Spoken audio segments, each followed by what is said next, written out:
Kita awali dengan informasi pertama.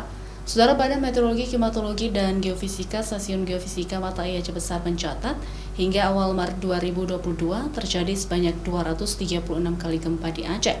5 diantaranya gempa signifikan dirasakan. Sedangkan pada tahun 2021 terjadi 1057 kali gempa. 35 gempa dirasakan dan 1022 gempa tidak dirasakan.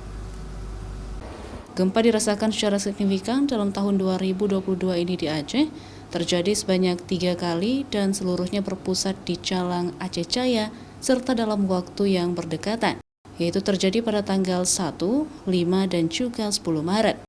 Yang paling signifikan dirasakan dengan magnitudo 5,2 pada tanggal 5 Maret lalu. Letaknya tidak jauh atau berdekatan episentrumnya. Menurut Tommy Ardiansyah, Koordinator Operasional Stasiun Geofisika Aceh Besar, ketiga gempa yang terjadi dengan waktu yang berdekatan tersebut merupakan gempa sesar naik.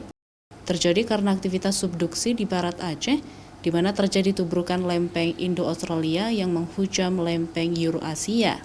Mekanisme sumbernya sendiri itu adalah sesar naik ataupun thrust fault, dan juga gempa tersebut berpusat di megatrust ataupun biasa kita sebut subduksi, di mana tubrukan antar dua lempeng besar, lempeng Samudra Indo-Australia yang menunjam ke bawah lempeng benua Eurasia. Di tempat tersebut selalu memproduksi ataupun menghasilkan gempa-gempa yang signifikan, termasuk gempa 2004 Desember yang mengakibatkan tsunami beberapa tahun yang lalu. Sementara itu, monitoring yang dilakukan oleh Stasiun Geofisika Aceh Besar mencatat, tahun 2021 lalu telah terjadi gempa sebanyak 1057 kali. Hampir semua gempa tersebut didominasi oleh gempa dangkal rata-rata 5-30 km. Secara data, gempa di bawah magnitudo 3 tercatat terjadi sebanyak 620 kali.